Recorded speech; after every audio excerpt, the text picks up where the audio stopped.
Hello, I'm Jordan Booker.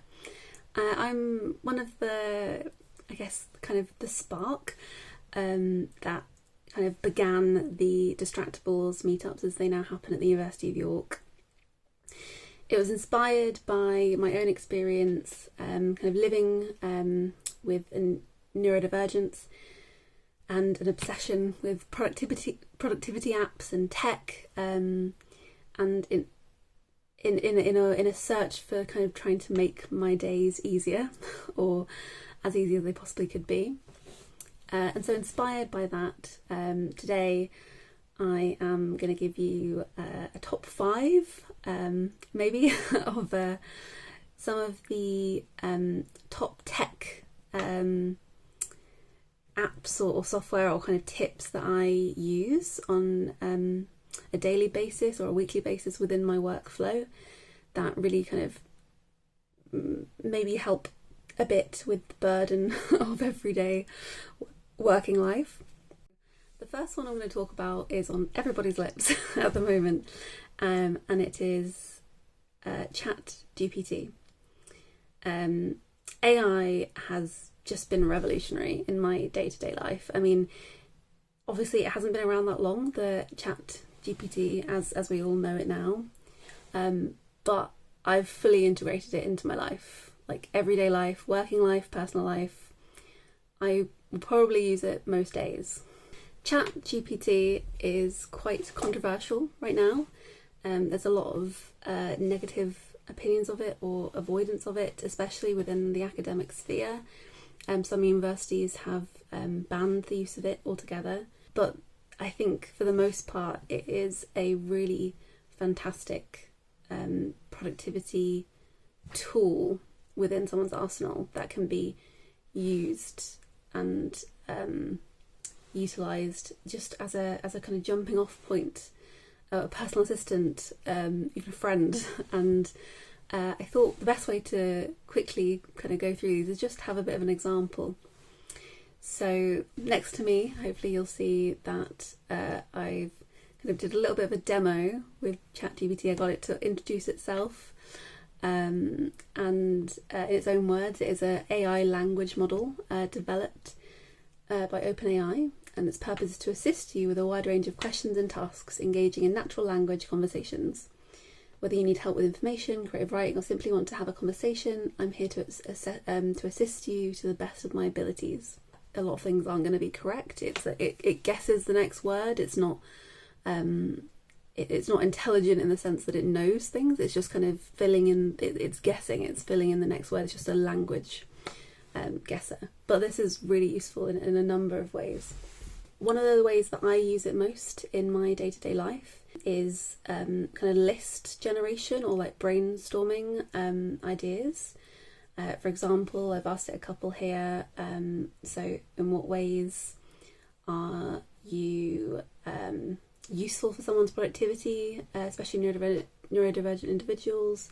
And it's given me a whole list of things. So information and research, task management, writing and editing assistance, which is really helpful, brainstorming and idea generation. Like I said, that's one of the things that I use it for the most. Emotional support and encouragement, which is a really interesting one, and I have a little thing about that to show you in a second. But yeah, just a few examples. I often like to say, give me a list of this, and so possible topics about integrating it into your workflow. So like personal productivity strategies, again, idea generation, customization. I mean, I think I use it most for the idea generation, just because that's usually the stumbling block for me. I think anyone that falls prey to procrastination or perfectionism, I think often the hardest thing is getting started. Once you're in the flow, once you're started, it's really easy to continue, I think, a lot of the time, especially if you're engaging with it. But often it's the fear of getting something wrong, or the kind of writer's block, the kind of the big jump that one has to make at the beginning of a task that requires a lot of decision making, which, you know, people get decision fatigue, requires creativity, and if you're anxious, stressed, or unsure really where to begin, it is a really powerful way to just start that process without you even having to worry about it, and then you can just build on it from there, because our brains are so capable of, you know, higher critical creative thought, but often we're just stuck at that lower level because we're just trying to get through things, and it takes so long to get to the bit where we are able to be creative that we might be quite fatigued or exhausted by the time that we get there. And so this is really helpful in the sense that it'll take that time away, it'll give that time back to you, I guess, by just doing the brunt work and giving you a lot of ideas that you can then be like, oh yeah, that's the thing I want to do. So that's something that I really use in both kind of my hobby of creative writing, but just in terms of my daily work and just getting started, I think, a lot of the time as well. And this is a good one as well. So if you have a list of something, so for example, like I said, I wanted it to expand on idea generation and brainstorming. I've said, can you expand on number 4? And then it does that. So it kind of gives you even more. You can ask something to expand on it, and it does. So for example, creative prompts and exercises, like I said, for creative writing. And so just as an example, give me a prompt for a creative writing project. And it says, certainly, here's a creative writing prompt for you. Write a story set in a world where dreams are tangible and can be captured, bought and sold. And a young protagonist discovers a hidden market where people trade their dreams. I mean, that would take me a pretty long time to come up with. But it's not like, you know, it's not writing the story for you. If you then took that and wrote something, that is completely your own work. It's just you've been given a prompt. It's the same as having story prompt apps or just getting them off friends or off the internet. You know, there are ebooks or books that you can buy for this sort of thing, or dice and things like that. And so it really is just doing that very quickly, and it gives you a very interesting prompt. And you could ask for a list of different prompts, or you could maybe ask for a first line and things like that, and it just gets you started to work from there. Also, for email templates, I don't know about you, but I find email templates really boring, and I often struggle to think of like how to begin. And this also could be, you know, linked to neurodivergency as well, in the sense of, you know, feeling like you don't know how to properly interact with people. Sometimes you don't know how to kind of adapt how I'm saying you, but I mean, you know, someone like myself, don't know how to adapt your kind of normal, your day-to-day way of speaking and adapt to different circumstances. And so something like this that can write you a template, and then you can just tweak it or edit it, but you have the kind of, you've filled the blank page, and you can then work from something rather than nothing. And then also, yeah, if it was really long and I just thought no one wants to read that if they're asking for a reference, but you can then ask it, can you make it shorter? And it does. And then you can kind of tweak things. So can you make that a bit more formal? Can you make that a bit more informal? Can you write it in the style of Edgar Allan Poe or something like that? And it'll try and do it. Again, for like a list of possible questions. So if you're running a Q&A or attending a conference, you could even you know, put your paper topic in there and ask it to give you practice questions or questions that people might ask you, just so you can be prepared, or use it to kind of generate or ideas for questions that you could ask other people. Even maybe if it was an interview as well, you could get it to generate interview questions so you could practice. There's also, from a bit of a welfare sort of thing, this is one of the sort of things it can do. When I said about emotional support, we all have these things where we might feel anxious, or we might want to hear from a friend but don't want to reach out to anyone. And if you have the self-awareness to know what cheers you up or what could get you in a good mood, then you could ask for it. So for example, I really love like 19th century literature, like Gothic literature or anything like that. So I just said, I'm feeling a bit anxious. Can you write me a letter of encouragement in the style of a 19th century writer? And this brings me so much joy because, I mean, I'll just read a couple of bits for you. But my dearest friend, I pen these humble lines to bring solace to your troubled heart, knowing that the tempestuous waves of anxiety have found their way to your shores. In the midst of this tumultuous storm, I beseech you to find refuge in the strength that lies within you. And I mean, some of these lines are actually pretty fun. I mean, the burdens we bear may seem overwhelming, yet we must remember that the darkest hour is often the herald of a dawn resplendent with hope. As you tread the path of self-discovery, cast aside the weight of doubt and embrace the light of self-belief. Know that you are worthy of love, joy, and fulfillment.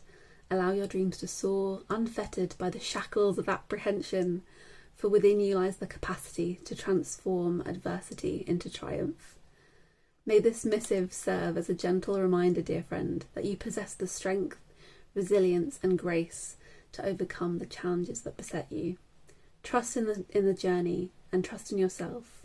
Embrace the wisdom that lies within your heart and let it be a beacon that guides you towards the serene shores of peace. I mean, it's quite camp, but I just really enjoy it. It brings me so much joy, and I think it is just adaptable to all areas of my life, which is why I spend quite a lot of time on it. I won't spend as much time on other things, but I think that's a really good one to know about. Or hack that I use a lot is quite mainstream. It's quite, middle of the road. I'm sure that other people do. But it is Google Calendar. Google Calendar, and especially integrating it with Todoist. Just for task management and remembering things. Usually if it's not in a calendar, I won't remember it. I'm not very naturally good at holding information in my brain. Usually if you are someone that's neurodivergent, especially someone with ADHD, it impacts your short-term memory, your ability to hold a lot of things in at once in your head, and also there's this kind of out of sight, out of mind aspect where if it isn't in front of you, it doesn't exist. So something like Google Calendar, where you can colour code, time block. I can also share my calendar with my husband, so we know if one of us is in the house or one of us has to do something. And it's just the quickest way for me to remember to remind him of something and know that he knows I'm doing something. And yeah, it's a really simple one, but if you're so inclined and haven't done so, I would suggest to use something like that. I think sometimes I've tried a lot of things. I've tried bullet journaling, I've tried other calendar apps, but I just do find that Google Calendar works the best for me and is the most kind of simple, and how it's laid out and how it's coloured and everything, and you can add different calendars for different things if you're so inclined. It's really useful, but I think specifically you can link it up with your Todoist, and I assume other to do apps. But if I put a task in there and I say today or tomorrow, it will send it to that, and they'll send it to the right day. And so that if I've got a task, I can then assign it to a time. Otherwise, it's just not going to get done. My next one is a kind of knowledge information management system, and it's Obsidian.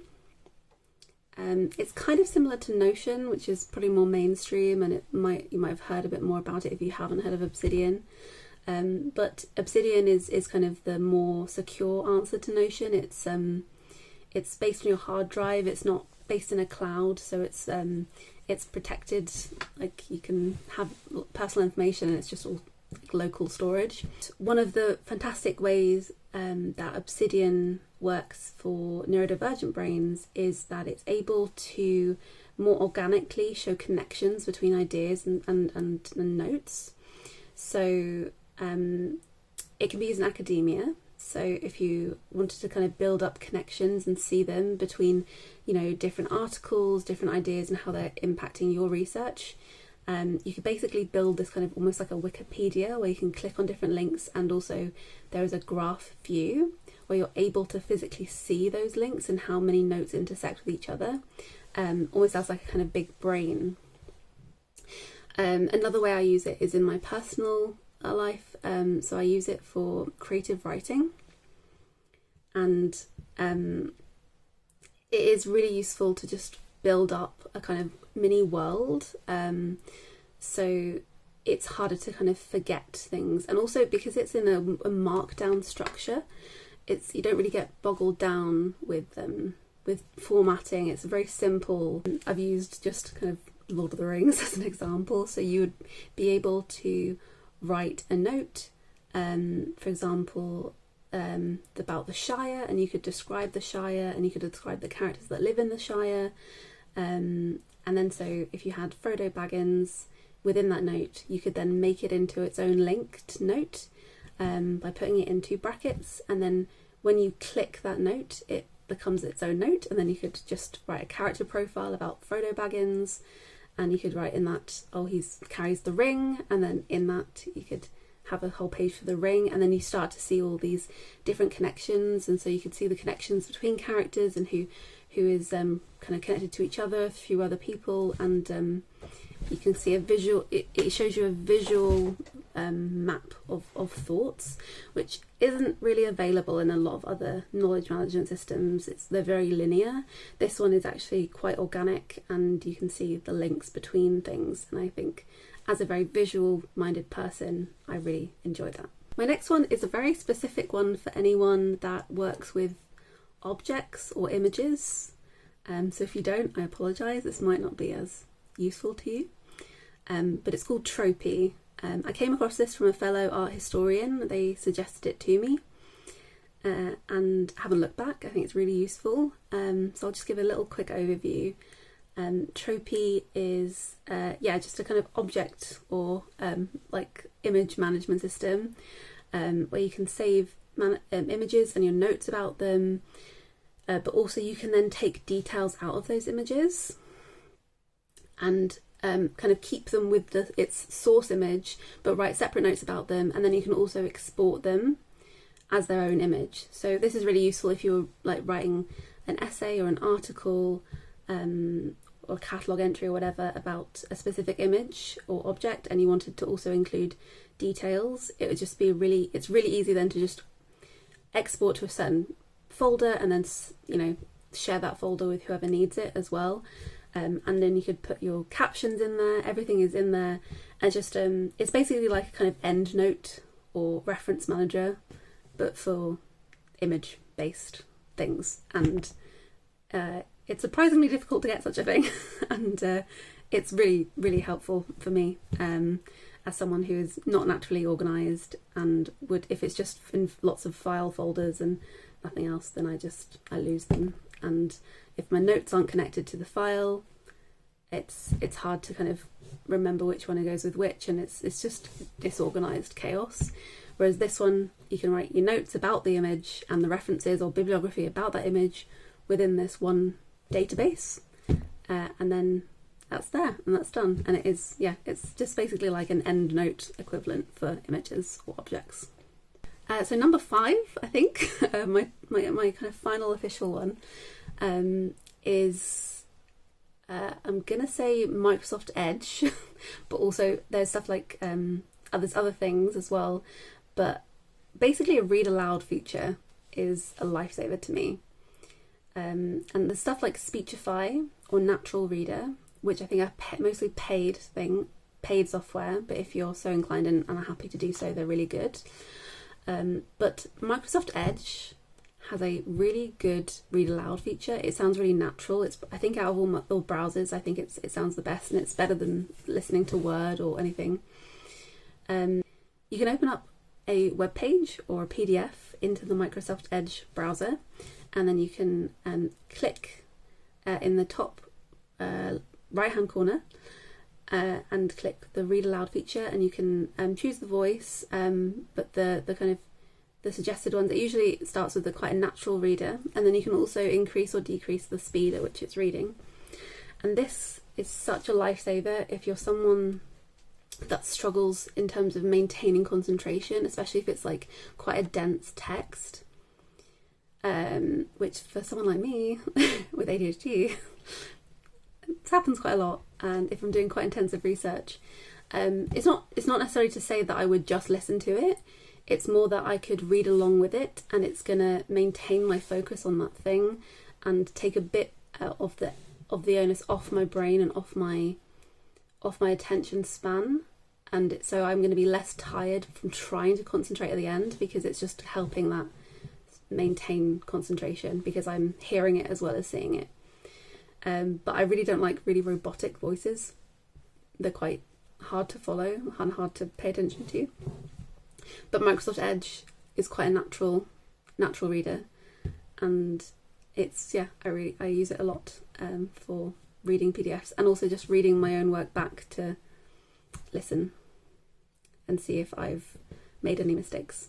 And yeah, so I would highly recommend that as well. Some honourable mentions that I wanted to say before I go is, if you're not familiar with it, Microsoft Teams and PowerPoint, they both have this feature. If you're someone that does a lot of public speaking or need to run meetings, etc., they have a speaker coach or a presentation coach that you can turn on. The MS Teams one, you can kind of turn on, it just automatically comes on whenever you're in a meeting, and it gives you a report at the end, kind of assessing your presentation skills. But it also gives you prompts within the meeting, like, oh, you're speaking a bit fast, maybe slow down, or you've been speaking for quite a while, maybe like have a break, see if anyone has any questions, or you're speaking quite slow, or you're quite monotonous, try like changing your tone a bit. And it's a bit jarring at first, but actually it's quite helpful after a while. And there's a similar thing in Microsoft PowerPoint, where you can practice your PowerPoint presentation, you can practice presenting, and it will give you a report at the end and say like kind of a score or how you're doing. And it means you're able to assess your progress and improve in your public speaking without having to necessarily watch yourself back. Not everyone enjoys that. I don't know if anyone enjoys that, but yeah, so that is a really useful feature if you're someone that does a lot of public speaking or you want to get better at it.